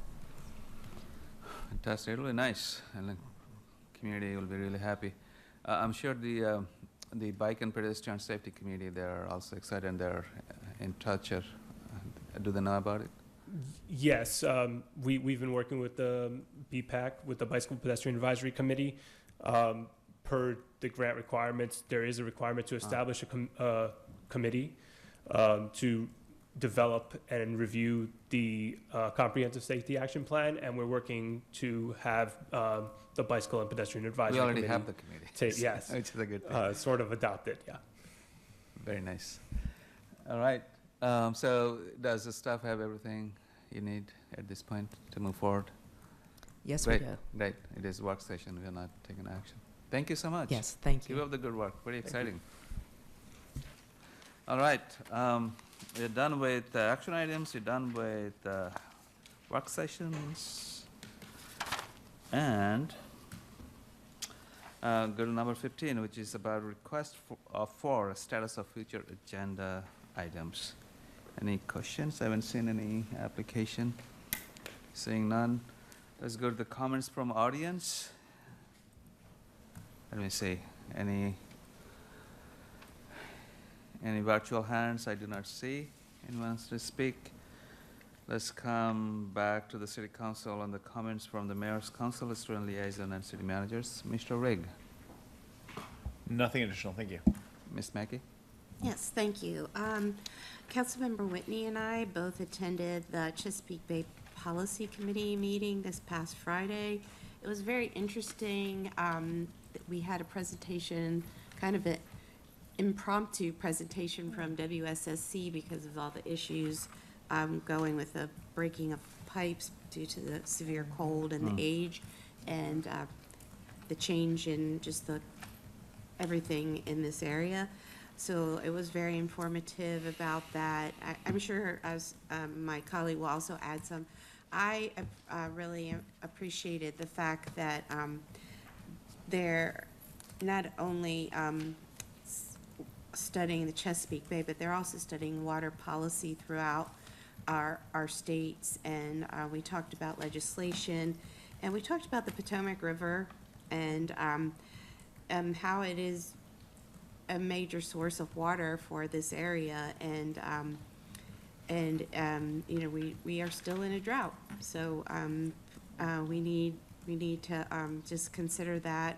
I know nobody's washing their car right now in this frigid weather, but that'll be something in the future. I don't want to hog everything up. I'm sure my colleagues will add to this. PGCMA, I actually was open this Thursday and got to go to that and listen in on that, and it was very informative, and the president did a great job of moving us forward. It was good to come together and hear about legislation. And then the mayor and I and the city manager and some staff went to CMAS today, and just want to tell the residents of College Park that the students, like Anna shared, that they're coming back in next Monday. And there's a lot of sporting events that are going on, some more obscure things that we think about, just basketball and in the winter, but they're also having wrestling, gymnastics, and swimming. So there will be a lot of goings on the campus, and the hotel is very busy this time of year because of the football season. So. Yeah, that's good to hear. Yep. Thank you. It is a wonderful meeting, CMOS meeting. I mean, it's just such a cooperation and collaboration between all the police agencies working for our residents. It's a wonderful group of people. Thank you. Mayor Pro Tem? Thank you, Mr. Mayor. On Wednesday, I went to the Metropolitan Washington Council of Governments COG Board of Directors meeting.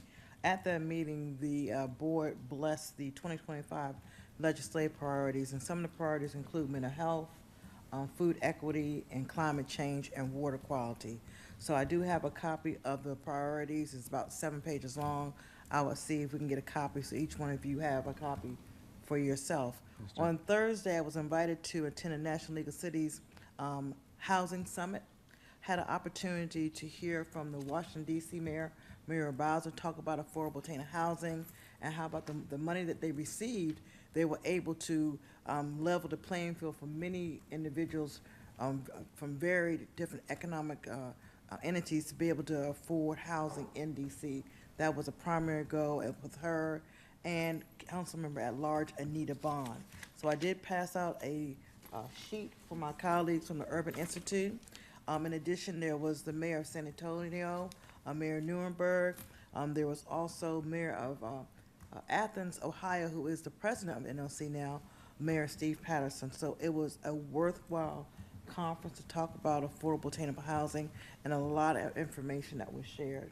On Thursday, I did also join my colleagues in the PGCMA meeting, and we also voted to approve the legislative priorities for the 27 municipalities to move forward collectively together. And I will also say, I think there was something else. The mayor attended a breakfast on Friday that he will talk about later on, which I could not attend, but I know he did a great job representing us. And that is all that I have, Mr. Mayor. Thank you. Thank you. It's been a pretty busy week. The Friday and Saturday, this area saw so many mayors from across the nation, and the events started 7 o'clock in the morning with the breakfast meeting that Mayor Pro Tem was mentioning. This is a wonderful group of people. They are working together to end the hunger in childhood throughout the country. The conference, USCM conference, U.S. Conference of Mayors winter meeting, was a wonderful opportunity to to network with so many mayors, from small city mayors and large city mayors, and we met quite a few new mayors actually. There's a mayor came from Richmond. He was just 3 weeks was elected, and it's a lot of good opportunity for networking and also learning and fellowship. Wonderful. Ms. Whitney? Yes, at the Chesapeake Bay Policy Committee meeting through COG, I did bring up a question about, the challenge of the fact that there are billions of repairs, I would say, that are needed by WSSC to update the infrastructure.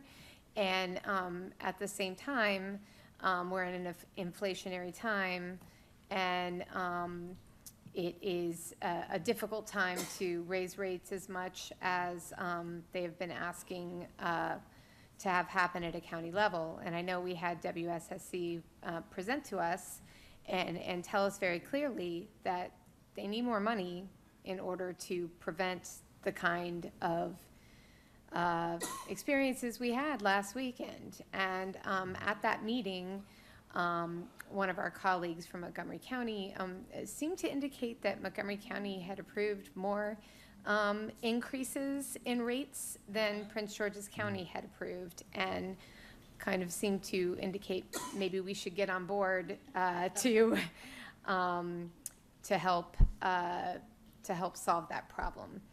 And I don't know if, I believe they also were putting forward supports for lower income residents to help with reducing the burden of higher rates. But basically the statement was made that, we're gonna have to bite the bullet at some point and fund these repairs. Thank you. Good. Thanks for sharing. Dr. Estes? Pass. And Mr. Hill? Thank you. I learned today that I was nominated the vice chair for Maryland for the Council of Governments Metropolitan Washington Air Quality Committee, which will represent the state. Congratulations. Thank you. Thank you for stepping up. Fantastic. All right. Did you have a NCPCA meeting last week, Mr. Hill? Did we have an NCPCA meeting last week? I was not able to attend. Okay, but I think we missed that. I was able to be there. It's wonderful. Let's go to.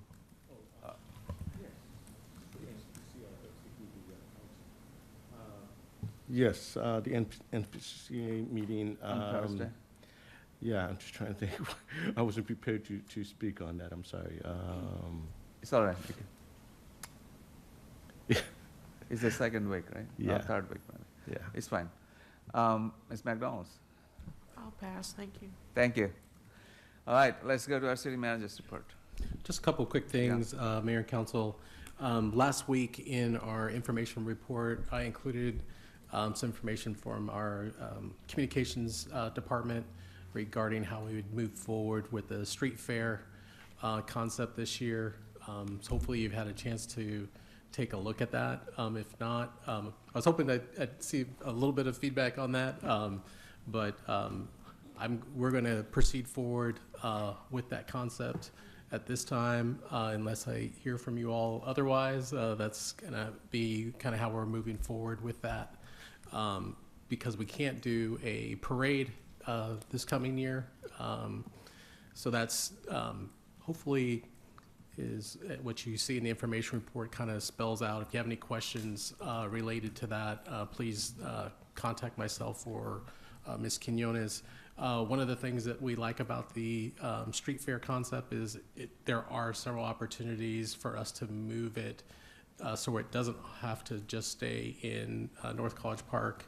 There's also opportunities that our staff has been identifying in Lakeland, as well as we're also looking at some opportunities in the Old Town, Calvert Hills area as well, to be able to do the same kind of concept. So start trying to figure out how we could move that throughout the city, so it could be in a different area of the city over the years, and kind of do like a rotation. Once the we're able to redo the parade, we can revisit that concept as well. But we wanted to see how council would react to that. The other issue Mr. Gardner can speak to is we've been looking at some possibilities for a session with mayor and council. We've talked to a couple of consultants. We have another meeting tomorrow, I believe, sometime this week, with another consulting firm. But Bill, if you could. Sure. We're trying to find out who's available. We've got a couple, I think, quality options for facilitators. But we, Advance, yes. not the retreat. Sorry, for the advance. Initially, we looked at possible Saturdays or possible Tuesday evenings when there was not a council meeting scheduled. One of the folks we spoke with today suggested perhaps a Friday evening meeting followed by a Saturday kind of morning ending early afternoon, 2 o'clock. And wanted to see if you were open for kind of a back-to-back advance that would cover a little more ground than we would be able to do if it were just one day. And perhaps if it's back-to-back, it would provide some continuity between the discussion versus having the meeting separated by a week. Do you need that input right now, or can you send that afterwards? Can I email you back? I think you could email comments back. I could send this information to you via email. In terms of some dates we were looking at, if it were back-to-back, the earliest would probably be February 21st and 22nd, March 7th and 8th, or March 14th and 15th would be options.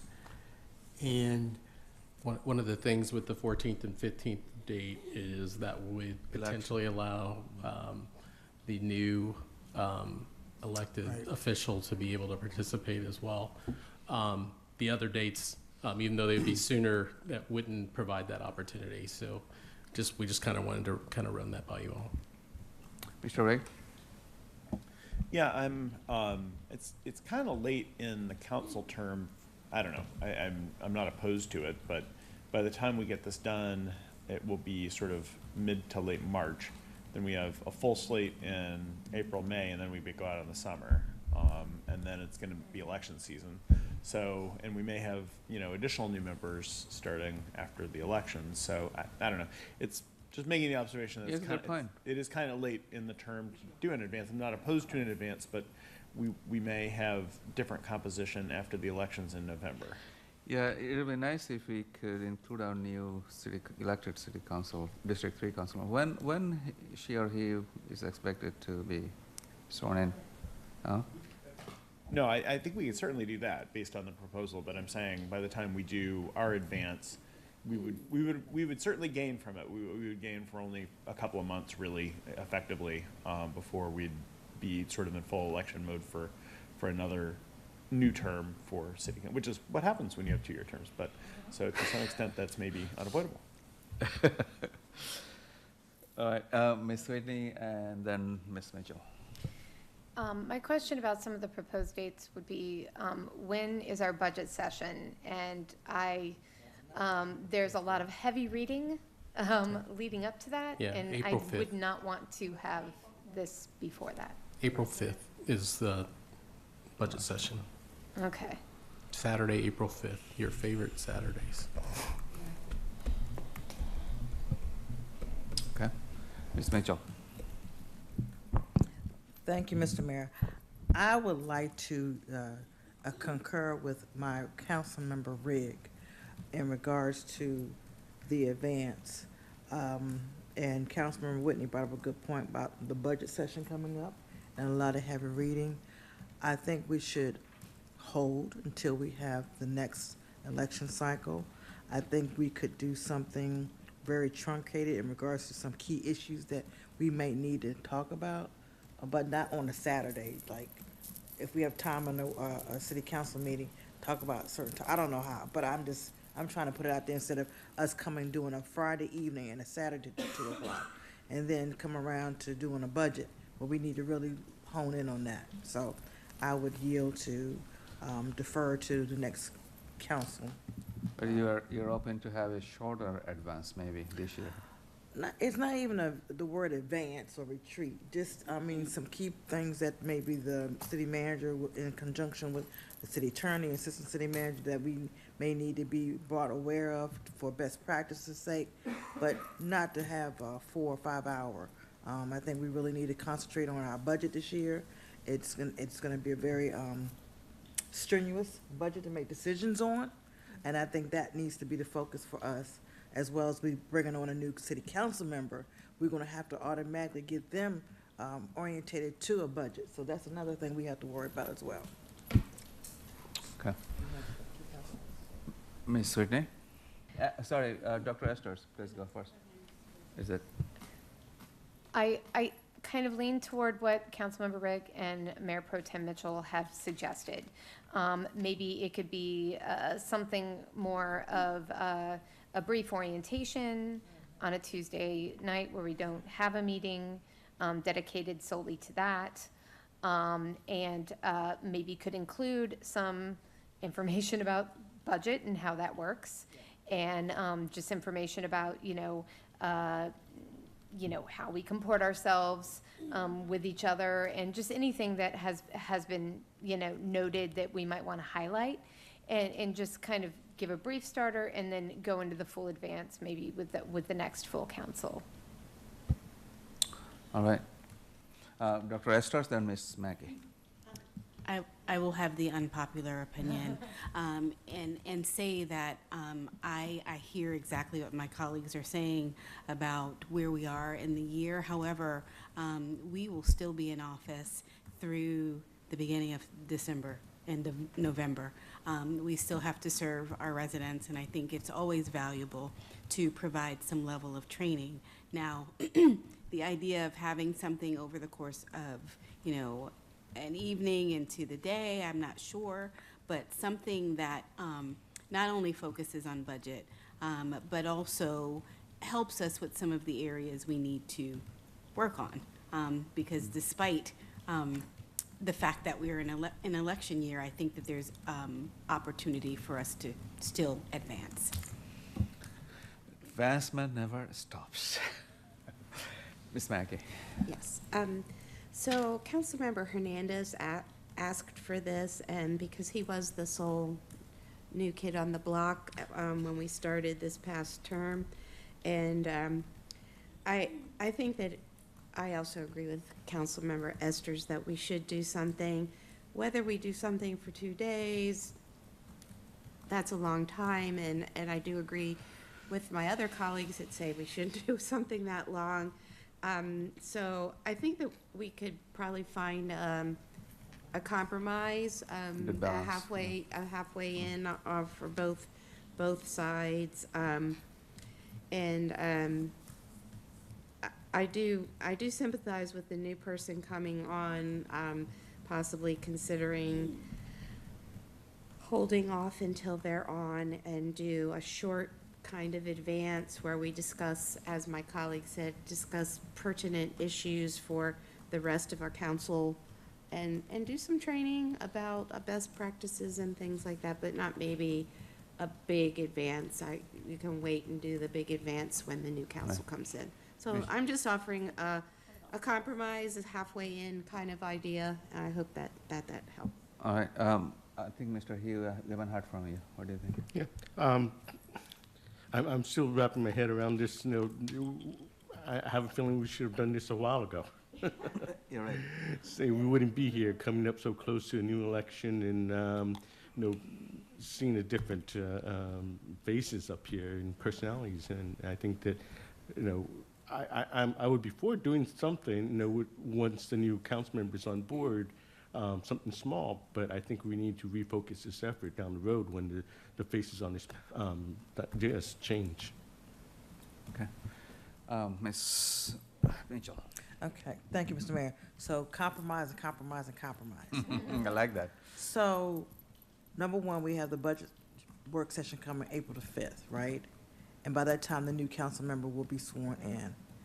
Is there an opportunity to do something in regards to the budget before the budget work session with all of us? And then do, as my council member Mackey had alluded to, something after that on a Tuesday on regards to certain components of like a semi-advance. I don't like the word advance. I swear that it just drives me crazy. Best practices that we need to work on. Mr. Young. And I guess maybe I should have explained a little bit kind of my thought after hearing you all last time. It's really more of a kind of a focus session. I think I've talked to a number of you in terms of outside of doing a large strategic plan initiative, which I agree probably should happen more toward the very beginning of a term.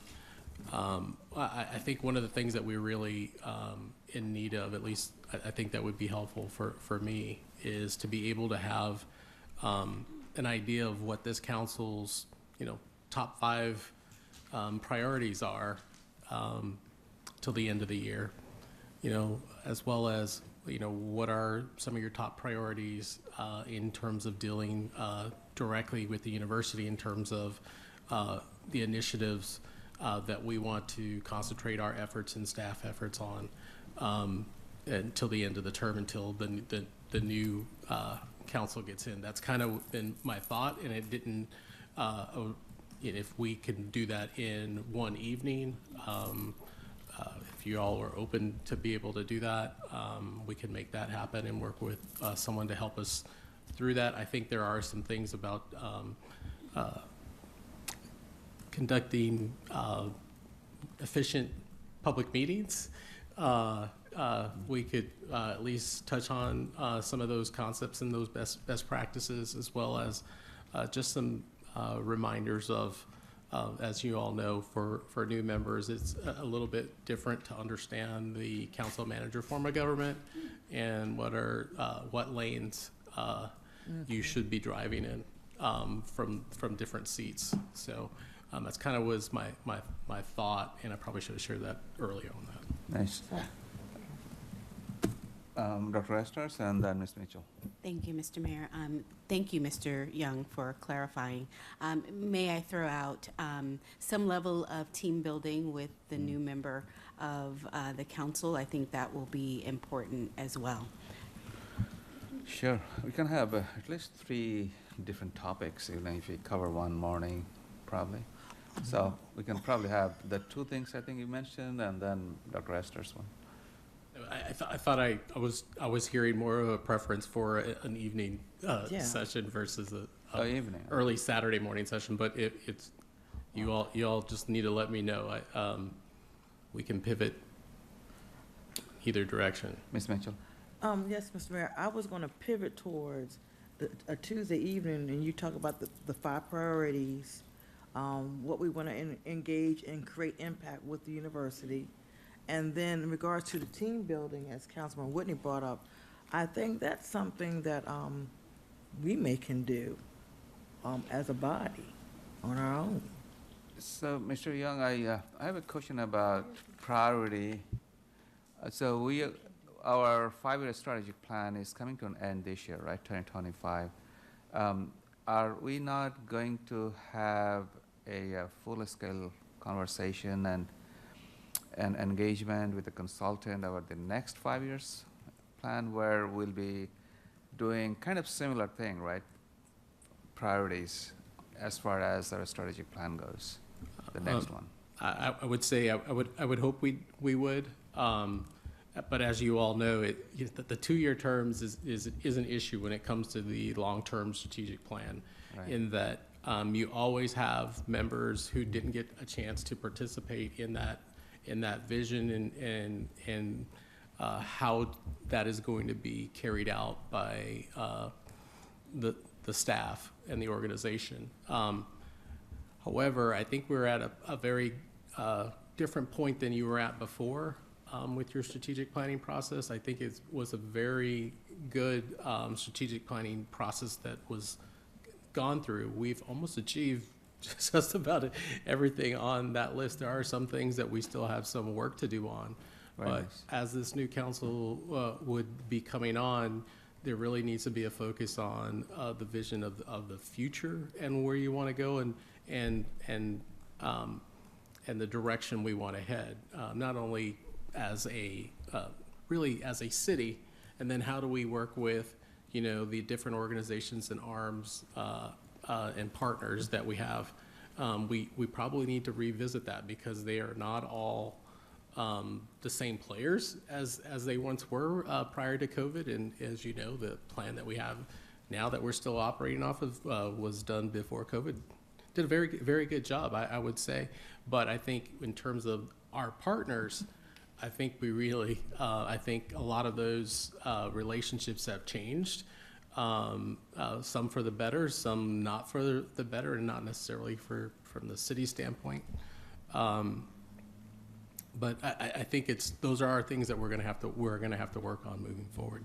Because 2 years, every 2 years, having a set of people sit in and then try and give a new direction is very, very difficult for staff to be able to execute. Certainly. All right, any other questions? Looks like the staff has pretty good ideas, right, moving forward? So we'll look for some dates, and then we'll get those out to you. Certainly. All right. Thank you. That's a good conversation. All right, we have come to the very end of the meeting, but this is the very last item. We'll be having a closed session. Ms. Mitchell? I'm sorry, and I'm sorry to apologize to my colleagues. The gentleman, Mr. Hassan, asked in the beginning of the session about posting the proclamation of One College Park on the website. I think that is very fitting for us to be doing that at a time where people need to understand where we stand as a city. I think that's vitally important. So I would ask if my colleagues don't have any objection, that we absolutely put that on the website. Thank you. Good idea. Yeah, and I want to thank the staff for posting some of the previous proclamation as part of our weekly bulletins I've sent last week. I think you included 2 of them, so thank you for doing it. But thank you, Ms. Mitchell, Mayor Pro Tem, for the idea. All right, I would like to entertain a motion for adjourn, but before that, I need to read out a statement. This is about this notice of closed session Tuesday, January 21st, 2025, following the mayor and council meeting pursuant to the Maryland Annotated Code, General Provisions, Article 3-305. The mayor and council of the city of College Park are providing notice that they will meet in a closed session after this meeting to consider, number 1, to discuss the appointment, employment, assignment, promotion, discipline, demotion, compensation, removal, resignation, or performance evaluation of appointees, employees, or officials over whom this public body has jurisdiction. Any other personnel matter that affects one or more specific individuals. With that, I'd like to entertain a motion for adjournment. Motion to adjourn? And the city council will not be coming to open meetings. All in favor, say aye. Aye. Any opposed, any abstention? We are adjourned. Good night, College Park. Stay warm and stay safe. Very warm. It's 9:33. We're doing good.